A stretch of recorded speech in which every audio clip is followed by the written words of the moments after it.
Hello. Okay, so let me reiterate, if I can, or if I may.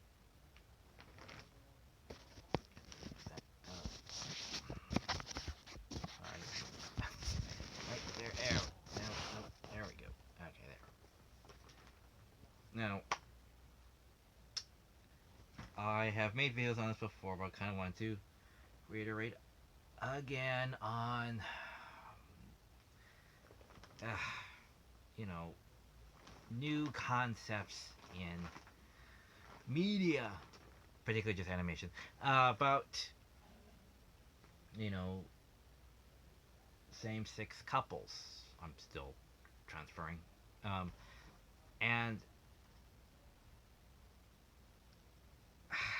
okay, I'm gonna try to explain this the best I can. Trying to put this in words and concepts is very difficult, and plus I'm kind of repeating myself. So let's say we have a line, and a lot of the TV shows, cartoons I've seen really ride the line for a short while. They'll say, "Well, we kind of, sort of, maybe if you."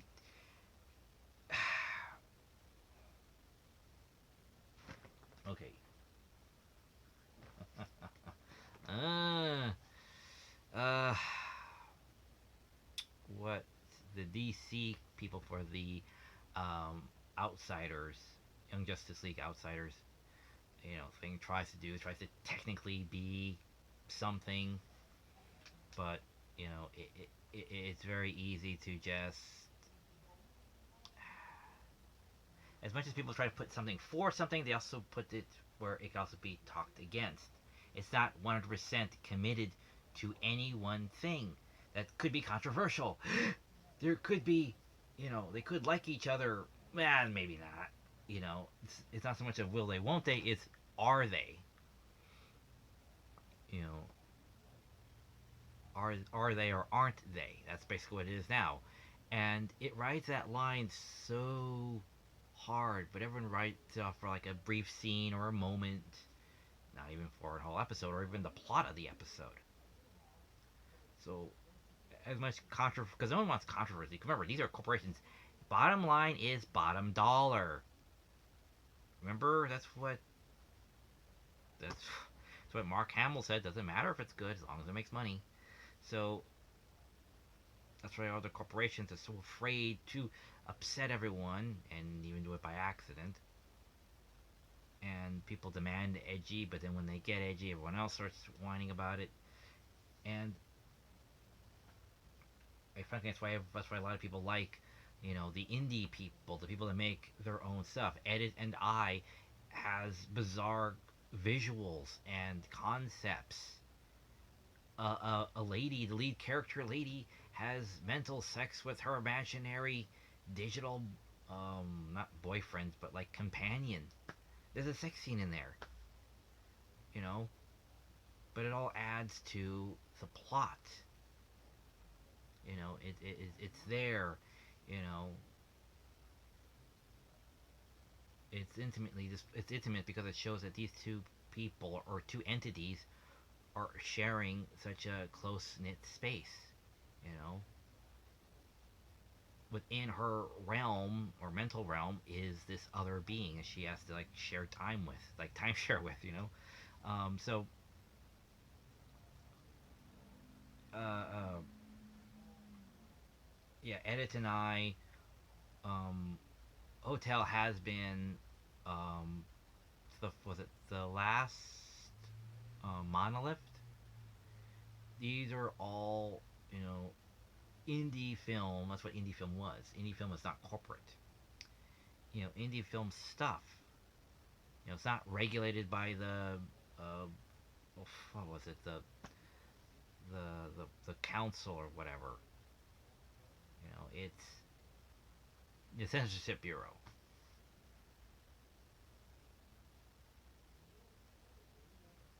You know, it's a lot more freeing and expressive to just kind of be unsupervised and just do this, because we've seen DC, we've seen sorry, Young Justice. We've seen uh, Steven Universe. We've seen My Little Pony. We've seen all these shows for the past 10 to 15 years try to be.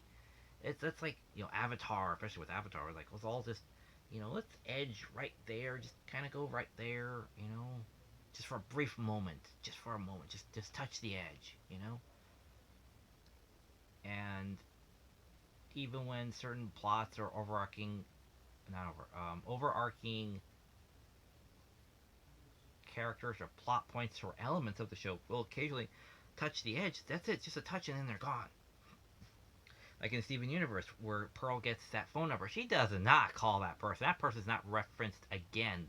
Fan had to guess. Well, basically, it comes to a fan theory that P or Q or whatever that guy that was hitting on Stevani, that the girl that he was pining over refers to as P, was that girl, because she never got credited for a name. Pearl just got a number. So that's the only thing. Nothing becomes of it. Not even in the future. Where is this person? I don't know. So that's what Future was supposed to do. It was supposed to wrap all this up, but then it just, again, like in the end of the first TV series, it just spit and blah blah blah blah blah exposition. Just you wrap that up and then we're done. It does the same thing. So basing Steven Universe sucks on that part, but it touches the line and it doesn't do anything. It tries to be edgy with the wedding, and then you know, it's just not committed. The only thing that ever committed on anything for its one episode was the Loud House, and Loud House did one thing. They just committed to the concept, saying the plot line is date. These characters are going on a date, which means, yes, I want this person to be my girlfriend. Though they don't say girlfriend because they're not dating that long. It's the first date. You don't call someone their girlfriend after the first date, mostly. So it flexed, incidentally, on all these other shows because it actually committed to it by saying date. Now the Owl House comes along. Now this is a lot more revolutionary because even though it has not crossed the line, even though what the writer states on Twitter and Reddit and online still hasn't really transferred onto what we're seeing, which still by my reckoning doesn't count. It rides the line a lot more because riding the line is apparently the overarching plot of the two lead characters, and it rides it a lot better than She-Ra. She-Ra was going like this, where it was, heart, no, it's ego. It's ego. It's been ego for 3 seasons. Ego. Final season, straight lack, and then back to, it was heart the whole time. It was? What happened to the ego? Well, that was just, cover for. It's like, so her being jealous and trying to kill her was because of a broken heart, not ego. That makes no sense, really. Because they're trying to explain it a little bit at a time. They try to backheart it, but then in last season they say, fuck it, we'll just go back to heart. It was a broken heart, not ego. It's not jealousy. It's like, okay, fine. We were in love, and, it's like, it's just such a disconnect because it just goes whoop, boop, boop, like that. Back to heart. Started off with heart, then it ends with heart. Like the two lead characters in She-Ra. Come in arm in arm. Do they act like a couple? Nope. Do they have their own subplot? Nope. Cutesy banter? Nope, not really. They're sweet, but it's not really cutesy coupley banter, but they do have, cutesy mannerisms, but not actually for anyone or not for anyone. So they were just like, well, clearly they're a gay couple because arm in arm. You can, like, read into it, people. Just read into it. It's a lot easier just to put vague alludements to it and then read into it. And then at the final season, I gotta go and save my wife. It's like, I didn't even know you two were even dating, and she's your wife? That doesn't make any sense. Because now they have nothing to lose. So, having a series start off and have a character start off at odds with each other and then slowly but surely become friends and good friends, yeah, it's likable. The friends enemies trope again has been done over and over, time and time again, but this is a good one because it shows the falling of barriers. You don't see Kevin from Ben 10, dropping of his barriers or his, ego or any of the walls he puts up. Not really. You don't see him be really vulnerable. Not really. We definitely see Amity's vulnerability. We see her be this, this tough, walled off character to this softer, more vulnerable character because of Luce, because of her inspiringness from Luce, and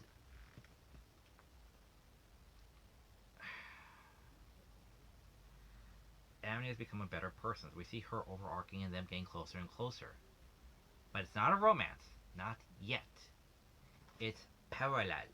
They're in parallel now because they're so close, but still in parallel.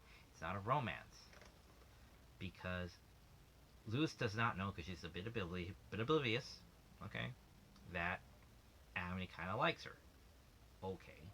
And since Luce is, you know, inclusive instead of reclusive, it, she likes everybody. So it's kind of hard for her to realize, oh, someone likes me back, because, she likes everybody. So having not Pan, the just standard open to making friends with everyone. And by the way, in Solo, just because Lando, is best friends with a robot does not make him Pan. He cries for an android. Who was his best friend? Clearly, he's Pan. It's like, that's not what makes him Pan. Nothing in this movie says he's Pan. Where are you even getting that? You know? But whatever. Anyway, so even though the Owl House is overarching um, character arc is riding the line, it rides the line more consistently and longer than any other show because it isn't just touch and gone or alludes to. It's kind of more, yeah, this is a developing thing. We were developing this relationship kind of in real time. So,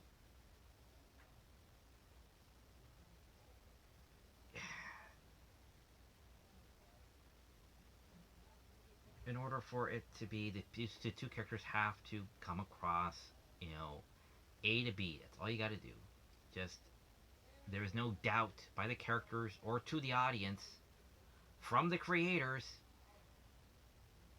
that their emotions are clear. That, yeah, we're kind of into each other. That's it. Go on dates after that. Go on kind of pseudo awkward dates where I'm kind of aware now that she is kind of into me. You know, stuff like that. They're cute. They're adorable. Their dynamic is just so sweet.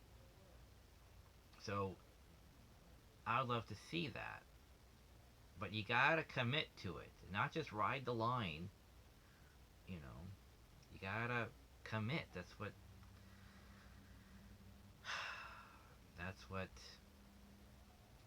you know. Lily says is you gotta commit to these things. You can't just allude. Like Shira and uh, not Shira. Shira eventually committed to because I don't know, because it had said why not. Um, but the ending for Legends of Korra, that was, you know, and at the time, Princess Bubblegum and Laureline, Marceline from Adventure Time, it was not so much alluded to, is that was a fan speculation that they just fell back into. You fall ass backwards into, um, uh, uh, positivity. You didn't intend to succeed, but you found victory by falling ass backwards into it. It's called pulling a homer. You accidentally succeeded at your goal or a goal or an achievement. But it's like you middle of the road it so hard. You gave absolutely no evidence for or against, but everyone read into for because they held hands and said you were important to me. Like that's somehow a declaration of love, specifically of romance. That's not a declaration of love or romance at all. And but people read into it, and then the creators on both fronts were like, yeah, we. It's like that, the thing where people say, yeah, that's it. We we what was it in Earthworm Jim, but where he's bolted to that rock, and Professor Monkey for a head is about ready to blast him, and Earthworm Jim can't break free, so he pulls the boulder out of the ground and accidentally turns around and falls onto the professor and the gun. And he says, "Oh, and would you believe I meant to do that?" You know, and it's like we all know, like don't pull that shit with me. It's like no, you didn't intend for that. That was just okay. In Vector Time's defense, that was more alluded to, if anything, especially with that T-shirt. Like who really keeps someone's old T-shirt from back when they used to hang out? That's a bit more. You could draw a bit more from that, not just so much as like a relic from a friendship you regret, falling out of. So yeah, this could be more to be read into as opposed to Korra, where there wasn't any for or against. Literally, watch the show. There is nothing for or against. The only reason why these two are so incredibly close is because when Korra was not hospitalized, but was being rehabilitated after the poisoning, was that you get to be incredibly close to someone who's there to wipe your ass when you can't. Yeah, that's incredibly intimate because you have to be incredibly vulnerable to this person. So therefore, writing letters specifically to her and not to the others makes more sense because you're kind of stuck for like a year or 6 months or however long she was completely debilitated, having to be vulnerable and have this person be your sole, not beneficiary, but a caretaker. That makes sense.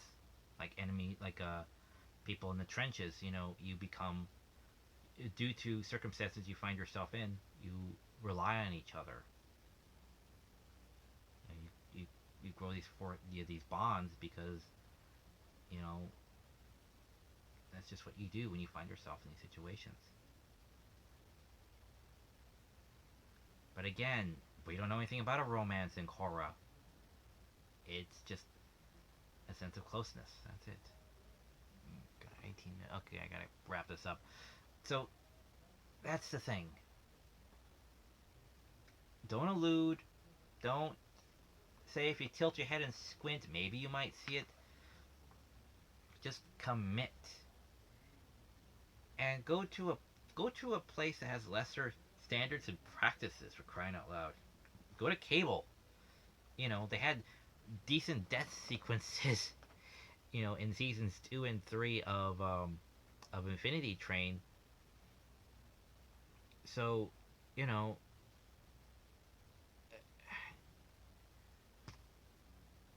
if you want to do a proper story and just go there, you know, you got to be willing to do this more indie, or at least not on basic television or basic cable.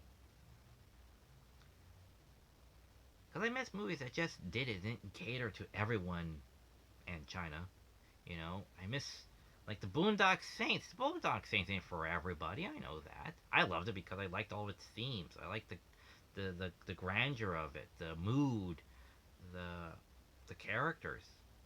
You know, that's what indie was. That's why I fell in love with anime. I think all this is right here in front of me. It's anime. So I have a whole wall full of anime. Because it was OVA, it was art house, it was the indie stuff, the OVAs. That's what I fell in love with. I don't mention the hard rock soundtracks. That's why I don't have parts of Naruto and Bleach. Those things go on forever. And they are not. They're fillers. They're filler series. It's ridiculous. Or One Piece. So I,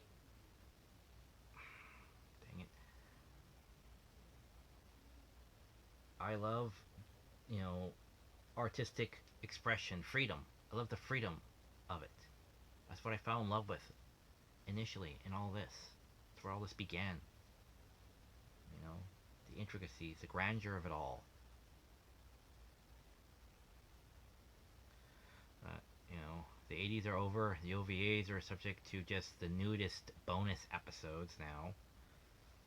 And indie has become corporate, unfortunately. But there are places where you can get backing to create art that isn't regulated, that can just be purely from the creator. Like I said,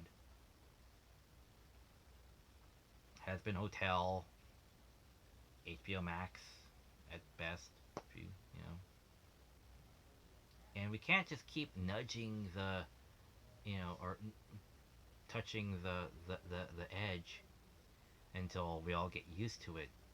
That's going to take quite a long time. It'll take decades if at this pace. It's still been 20 years and we can barely get a character liking another character who's possibly the same sex. And that's still kind of vaguely alluded to it's probably getting lesser and lesser, alluded to, but it's still taking way too long.